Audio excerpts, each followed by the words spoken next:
Welcome les amis, et oui, c'est le retour des Indie Tours et des chaînes info bien sûr.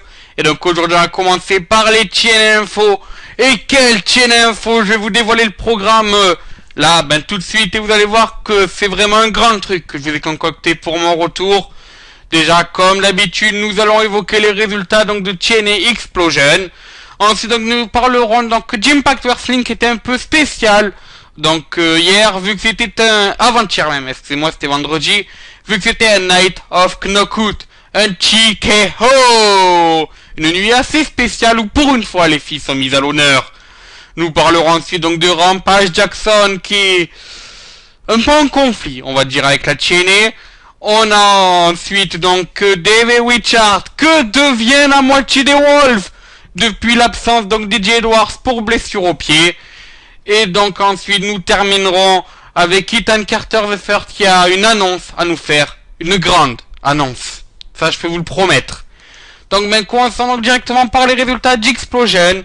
Donc comme vous pouvez le voir, match qui a tourné à l'avantage donc d'Eric Young face à son adversaire du soir, Crazy Steve. Victoire par tombée suite à un pile driver. Voilà donc Eric Young qui confirme sa bonne voie actuelle et qui se rapproche donc du titre poids lourd, vu qu'on le rappelle, à Impact Wrestling il a un match de championnat face à Kurt Angle. Passons donc directement à Impact Wrestling. Et quel Impact Wrestling? Donc je l'ai dit, un Impact Wrestling qui mettait à l'honneur les Knockouts aujourd'hui. Mais bien sûr on a commencé avec les hommes, et c'est Kurt Angle qui est arrivé sur le ring. Kurt Angle donc excusez-moi, donc a parlé et a invité Eric Young à venir sur le ring. Le côté fou, le côté démoniaque de la TNA l'a rejoint. Donc les deux se sont échangés quelques mots assez gentils étonnamment. Et Kurt Angle a donc demandé à Eric Young, quel Eric jouera en face de moi ce soir? Eric Young lui a dit, tu auras le vrai Eric Young, celui qui a gagné le titre, celui qui ne t'a pas attaqué par derrière la semaine dernière. Ce à quoi la musique de Stineris est venue répondre. Double A est arrivé sur la rampe d'accès et a fait, on va dire, mis clos au débat en disant, attendez, le vrai Eric Young, c'est pas celui qui a trahi Bobby Roode il y a quelques mois. Voilà, la petite pique bien sûr, donc à l'ancienne, la Team Canada. Ensuite il a regardé, donc Kurt Angle lui a dit, Kurt, ce soir, tu affronteras pour le titre poids lourd de la TNA Austin Aries, moi.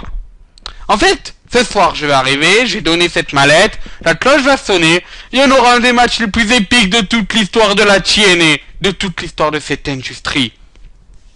Voilà donc les mots de Stineris qui veulent dire, je cache ma mallette du Fist of Fire. Donc, ce qui veut dire qu'en fait, le main event de la soirée qui devait être Kurt Angle contre Eric Young sera en fait Kurt Angle contre Austin Aries, toujours pour le titre de la TNA. Ensuite, mise à l'honneur des femmes oblige, on avait un number one contender match. Donc, un fatal four-way entre Brooke, Gail Kim, Angelina Love et Madison Rayne.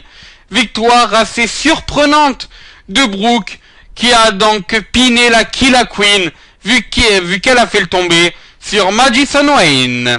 Ensuite, donc, on a eu un petit, alors, je vais pas dire un petit segment, mais une petite altercation entre la BDC et le Rising. Donc en fait MVP, donc on avait un match d'annoncé entre un membre de la BDC et un membre de The Rising. Le membre de The Rising était déjà annoncé, ça devait être Maika. Et donc c'est là qu'MVP a dit, on a bien dit un match, 1 contre 1. Attendez, laissez-moi enlever ma veste. Il ressort du ring, il commence à donc enlever la fermeture éclair de sa veste. Et c'est alors que Kenny King attaque par derrière Maika et qu'MVP répond en disant, j'ai dit un match en 1 contre 1, mais j'ai pas prévu que c'était moi. Donc on a eu un match entre Kenny King et Maika, et assez surprenamment, match remporté par le membre de The Rising, Maika. Ensuite donc on a eu un match donc on a eu les débuts donc de Jade et de Marty Bell, enfin surtout les débuts donc de Jade. Et c'est donc Jade, malheureusement très mauvais début pour elle, vu qu'elle a perdu par disqualification face à Loa Dennis, une nouvelle knockout aussi justement à la TNA. Donc pour vous raconter un peu, l'arbitre est venu virer du ring Marty Bell après que cette dernière se soit amusée avec une balle rebondissante. Et enfin elle a d'abord joué avec une balle rebondissante, après elle a attrapé les pieds de Loa Dennis, mais c'était involontaire, bien sûr, c'est pour le refaire s'élasser. L'arbitre a alors viré Marty Bell. Marty Bell n'a pas apprécié et lui a envoyé un coup de pied dans la nuque, ce qui a envoyé l'arbitre dans le poteau. Chose assez marrante à voir quand même. Donc voilà, donc bon, ben, la décision a bien sûr été renversée.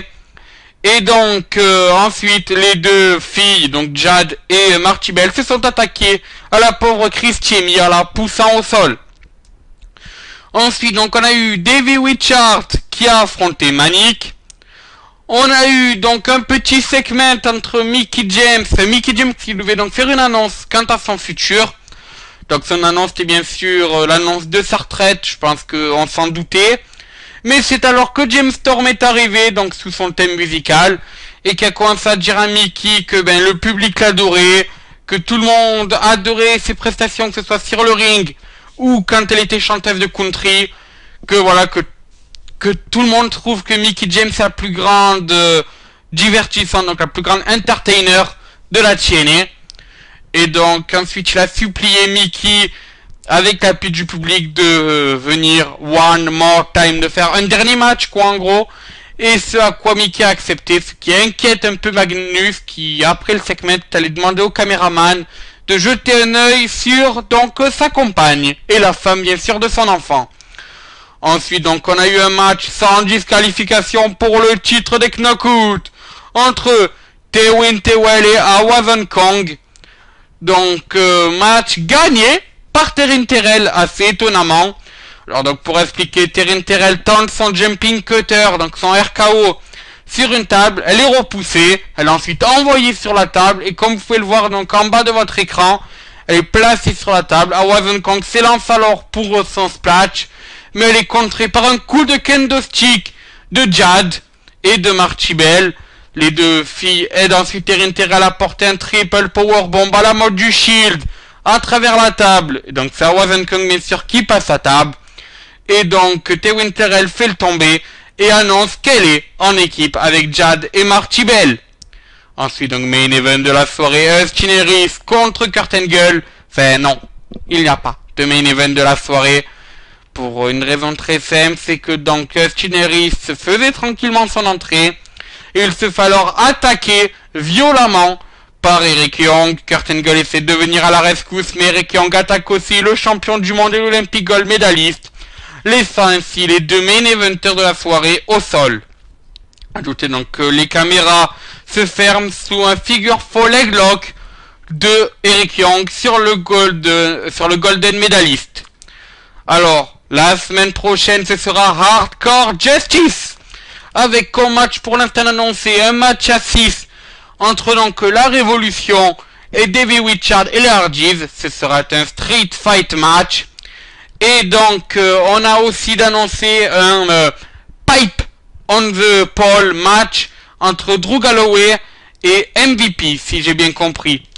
Voilà, donc passons à une annonce que je n'ai pas évoquée donc durant le recap d'Impact Wrestling. Eric Young est venu sur le ring donc durant Impact Wrestling et a annoncé qu'il se met en campagne. Oui, il a fait comme Hillary Clinton, il se présente, mais pas pour la présidentielle malheureusement, mais pour être champion du monde en 2015. Le nom de sa campagne, hashtag ICFWI 2015. Voilà, donc ICFWI a annoncé qu'il voulait être champion en 2015, chose que Dixie a l'air d'accepter, vu qu'il y a quelques rumeurs qui annoncent un push pour donc le neveu de la présidente de la TNA. Affaire à suivre bien sûr. En tout cas, ce serait une bonne nouvelle pour l'ancienne Derek Batman, rejeté d'NXT et maintenant quasiment main eventer à Impact Wrestling. Rejeté d'NXT et maintenant main eventer à la TNA. Donc passons à Davey Richards. Quel est le futur donc pour la Weekend Dragon? Quel est le futur pour l'ancien champion du monde de la ROH? Donc ce dernier ne peut plus se rabattre sur les titres par équipe à l'absence donc de son ami de toujours, Eddie Edwards, ami dont il était au mariage d'ailleurs. Mais Davey Richards pense à autre chose Il pensait une autre ceinture, pas celle World bien sûr, il y a trop de monde devant lui, mais celle de la X Division.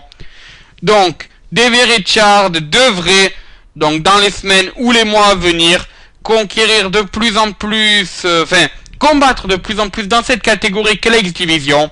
Ça a commencé lors d'Impact Wrestling face à Manic.